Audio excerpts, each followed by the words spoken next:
Hello and welcome to What the Tech from Boast AI, where we talk with some of the brilliant minds behind new and exciting tech initiatives to learn what it takes to tackle technological uncertainty and eventually change the world. Today, I'm thrilled to speak with Maria Konikov, Director of Operations for the York Entrepreneurship Development Institute, also known as YEDI, which is a mission-oriented charitable organization providing top-tier business education and mentorship to innovative entrepreneurs from any sector or industry. Serving Toronto, the York region, and internationally based ventures, YEDI offers an array of programs to for-profit and not-for-profit innovators from a diversity of sectors, both across Canada and internationally. At its core, however, YEDI is committed to ensuring that the ideas with high impact are not lost due to a lack of knowledge during the startup process. It's a tall order for sure, and I'll leave it to her to get into the nitty-gritty of what her and her team at YEDI does every day and how they're supporting the local and global tech ecosystem. So, without further ado, welcome to the show, Maria. Thanks for joining me. Thank you, Paul. Thank you for that introduction. It's great to be here. Awesome. We're very happy to have you. So for starters, let's lead in with you telling us a little bit about yourself. I know you're based up in York, but what brought you there and how did you get into the startup scene in the first place? Sure, absolutely. So my background is I studied entrepreneurship in university, and now I have my MBA as well. But when I was studying entrepreneurship, I had this epiphany that I don't want to work in a large company. I had a co-op placement in a very, very large top 500 company, and it was just not for me. So I went on and started my own business, and I realized that the magic really is in entrepreneurship. And then one day, my mom would just send me random job postings because she was hard for her to understand the concept of only working like 1 or 2 days a week and then having the same salary as you would make in a month or two at a corporate job. So one day she just, it was 10 years ago, she just sent me this job placement for this company called YEDI that was just getting started. And it looked really interesting. It was something that was just starting. They were solving a really important issue.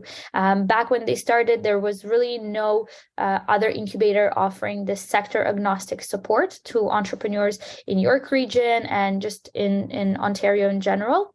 There were a lot of very specific tech incubators and those sorts of things, but to me, it seemed like an interesting opportunity to start something very new from the bottom up. So I applied, and the rest is history. We started with one program, and now we grew into an academic institute. We're designated by the government of Canada under startup visa. We have programs around the world and many other interesting things that I'm happy to get into.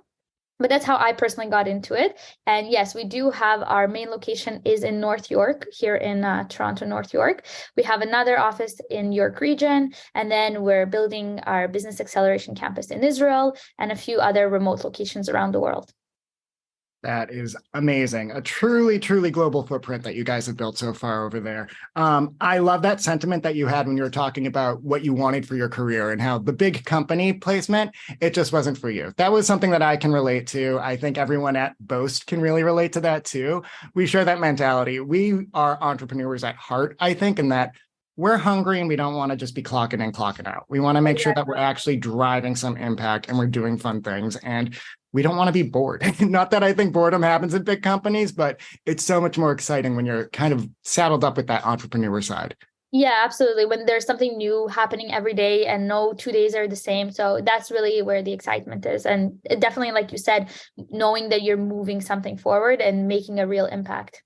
I love it. Yeah. And I also really appreciate, before we go too deep into what YEDI is doing today, you had mentioned that there had been no sector agnostic incubator or accelerator necessarily in the space.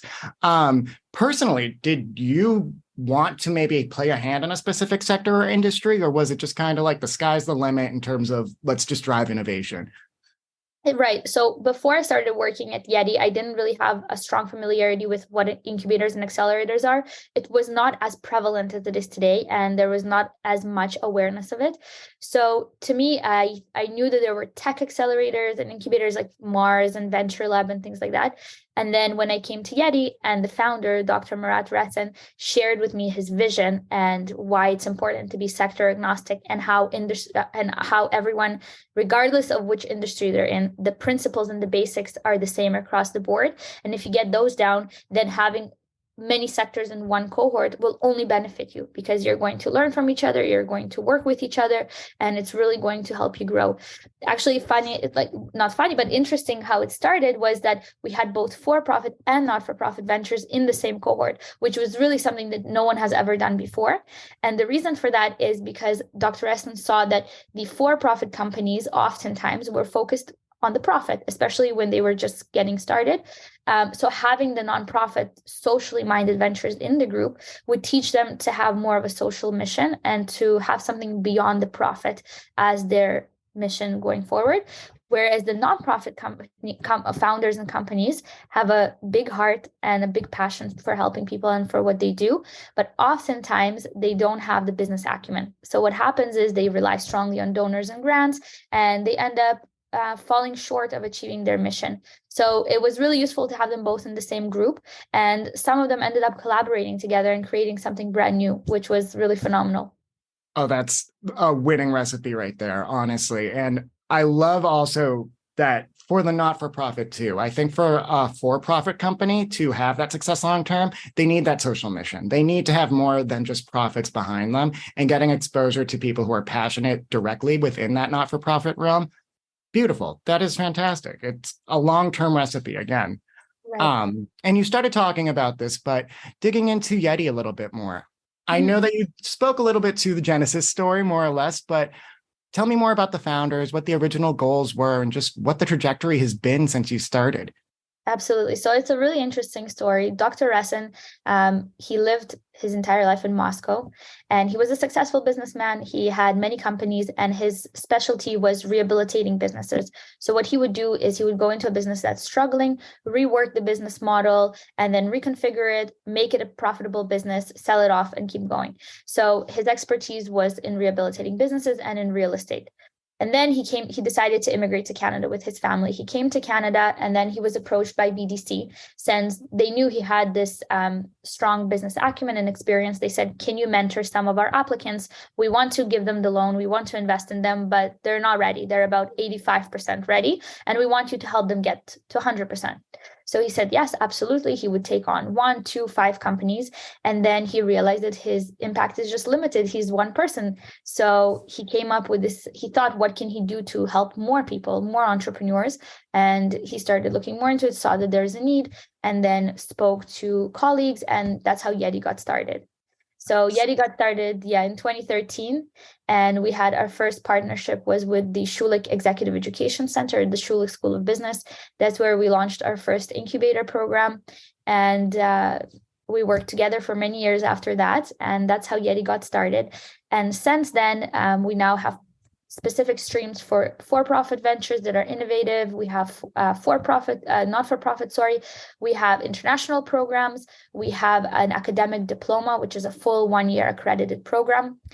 We have programs around the world, and we have a venture capital fund. We issue grants, and then we have 2 physical locations that offer space and other supports. So in the last 10 years, we grew quite a bit from this one program. Absolutely. And that is an expansive suite of offerings, from even just having the physical locations along with all the mentorship and resources that you folks bring to the table. I think those are some very clear differentiators between a standard accelerator or even an incubator program. But are there any other differentiators about YEDI that you'd like to highlight compared to maybe other think tanks even in the space? Sure. So I think YEDI has something really special about it, where it's a community. Anyone who goes through our programs becomes part of our YEDI family, where they can always come back to us. They can always have access to our mentors, to our resources. And we have entrepreneurs that finished the program 10 years ago, and they still work with the mentors and the program advisors. And they go on to work even with other entrepreneurs down the road. So I feel like our secret sauce or our sweet spot is helping these entrepreneurs across the board and offering them the full community. So why I see many entrepreneurs fail is because they try to go at it alone, or they are not able to access the information that they need. And then when they come to YEDI, they get both the education, the information, the mentorship, and then the support of a community as well. That is amazing. So I know it's probably hard to pick a favorite, and you don't probably want to call out a specific project or success, but are there any community members that have come out of YEDI that you're specifically proud of, or that you really want to cheerlead or shine a light on? As you said, there are many. Yeah. I can give you an example of someone who's working on something really special. His name is Further. He's from Ukraine. He came through our international program through the startup visa program. His company is called 4Blind, so the number 4Blind. And what he develops is equipment to help those that are blind and deaf. So he developed a special glove that helps them communicate. So they can put on this glove, and then with Braille and special technology, they can communicate with the person sitting in front of them. He has a special pad that he's developing that allows you through Braille to see images, but it gives you like as if you're looking at the picture. And he's working on a lot of really innovative technology that is both socially minded to help these individuals and is really doing something to change the world. Another international example, we just recently had someone who came through the startup visa program with his venture and is now going to be an instructor at YEDI in our diploma program, which is something that we're really excited to bring this international minded vision and experience to help Canadian entrepreneurs. And what I mentioned from the first cohort, another really special example is we had a program for those that are in a wheelchair to dance. So there was one able-bodied person and one person in a wheelchair, and then they would dance together to help the one who's in the wheelchair so that their muscles don't atrophy. And then we actually had a ballet academy in the program as well. And they ended up partnering together and developing a special wheelchair that is specifically used for dancing. And they went on to found just this other third venture that ended up being sold off, and it was really special. That's special. That's the thing. It's very, very unique. My mother works locally for a company that provides resources to the blind. So hearing about that 4Blind initiative immediately sparked my interest. But Cool. it's so unique to hear, again, this melding kind of the for-profit mindset with the truly mission-oriented and not-for-profit mindset. Yeah. And the amazing things you can do, both in terms of productionalizing certain items, coming up with new solutions and products, but also just helping out those communities. I love that. I could pick your brain separately on that for a while. And another thing that you highlighted in that answer too was just how truly international everything is that you're doing. It's not just necessarily limited to the York region. That's where you guys are based, but you're trying to help all folks with great ideas, entrepreneurs, get access to those resources and that knowledge. Yeah. And this is one of the benefits of COVID. We weren't able to have our programs in person. So we went ahead and we did this massive upgrade to our equipment. And now we have a hybrid learning environment where entrepreneurs from across Canada and just around the world can connect through the Zoom interface, but really feel like they're part of the classroom. So they're not just listening to someone speaking on Zoom. They can really interact with the rest of the classroom, which is something that's truly exciting and is making our reach even more effective. That is very important because I know that a lot of folks got kind of the Zoom fatigue over COVID. Yeah. Every company was putting out webinars.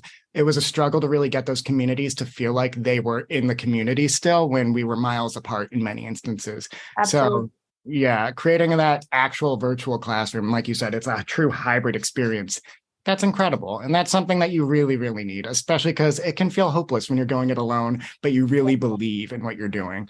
Yes, very much so. That's definitely one of the things we always champion is that don't do it alone. I love it. YEDI, join another accelerator, but just don't do it alone.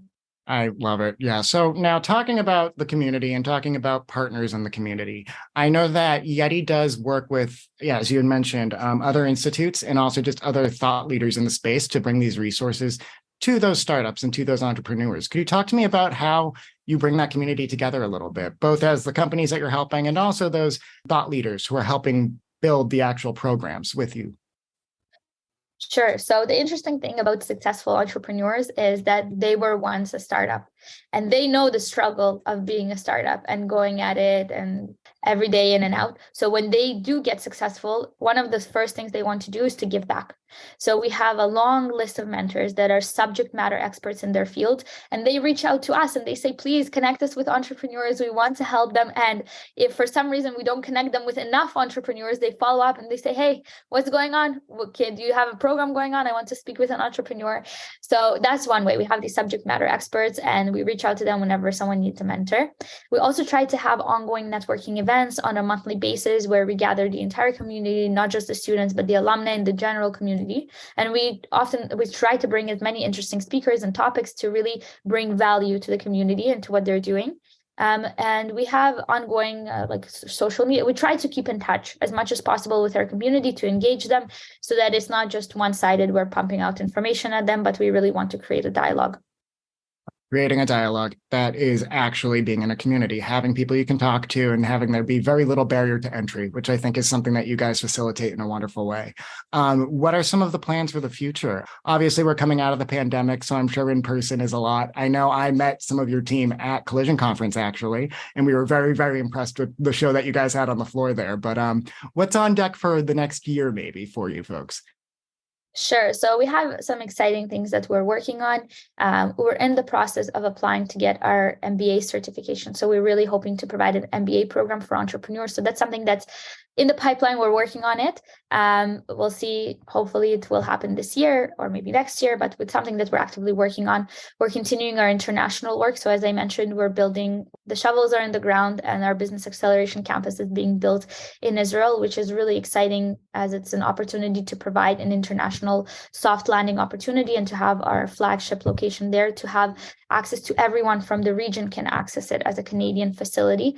So this is something that we're looking forward to. And then just continuing growing. And the most exciting thing that I didn't talk about it yet is our diploma program. So last year we got designated to offer a diploma program that is specifically for entrepreneurs. It's a year long. And the best part about it is tuition free for Canadian entrepreneurs. So what we noticed is that our 16-week program is great, but entrepreneurs were coming to us and saying, we want more. We can't afford to go to a traditional MBA, both because we don't have $100,000 to invest in that right now. We don't have the time and the resources for it, but we really want more.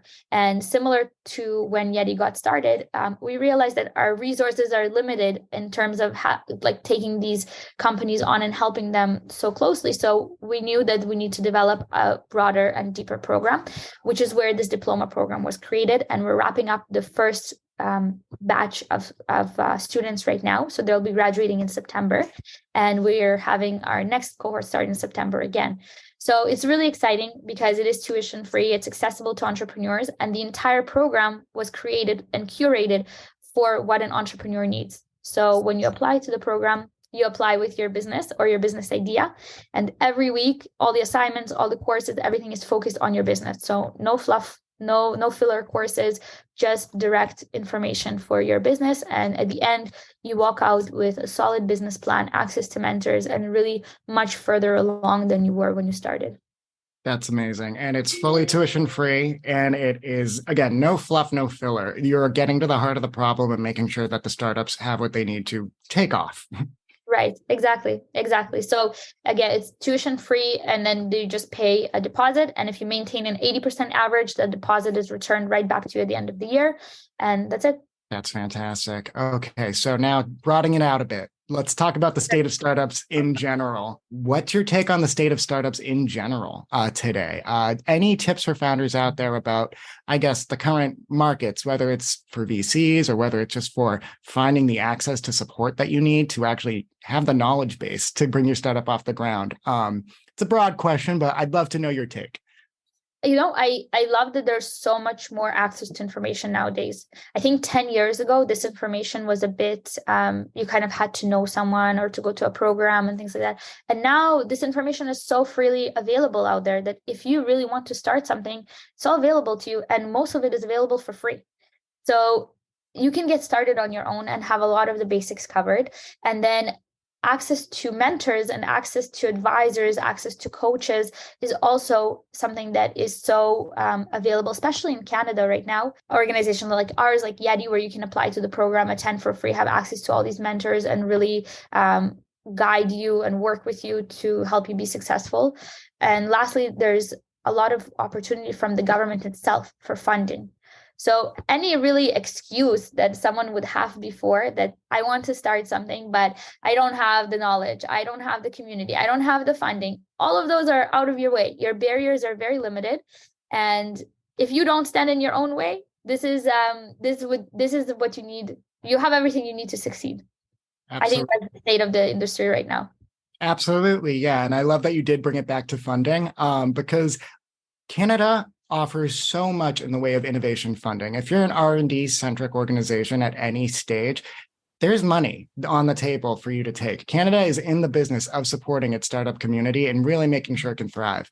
I'm based here in Boston over in the US, but it's blown my mind the more I've learned about the CRA's IRAP program, the Shred ecosystem, all of that, and how it's just there for the taking. It's just a matter of knowing about it on the one hand, and also finding the right partners who can help you actually take advantage of it, maximize your access to those credits, make sure that you have a capital strategy that makes sense for the long haul, without overextending your resources, having that runway to really build that product, get you to the next stage of growth, and take off. Because to your point, like you said, the resources are there. There's programs like YEDI. I'm very excited to see the class of 2023 get their diplomas in September. That's really, really cool. Again, taking it broad, what are you most looking forward to now for the rest of 2023, whether broadly in the startup community or for YEDI specifically? I know you've listed a few very exciting things that you have on the roadmap, but what's top of the list for you? Right now, we're actually working on our 10-year anniversary gala. So I'm really excited to highlight all the ventures that have gone through YEDI in the last 10 years, following up with them, highlighting them, seeing where they are today, and really showcasing them. So this is top of mind. For me personally, I'm excited to go back to work because I've been on maternity leave this year. Oh. So I'm excited next month to return to the office. So for me, that's really exciting. Congratulations, Maria. I'm so happy to hear that. All right. Well, this was fantastic. I think that wraps it up for me. I cannot thank you enough for joining us on the show, Maria. Thanks, Paul. It was great to meet you. And thank you, listeners, for joining us. Please subscribe to What the Tech from Ghost AI, wherever you get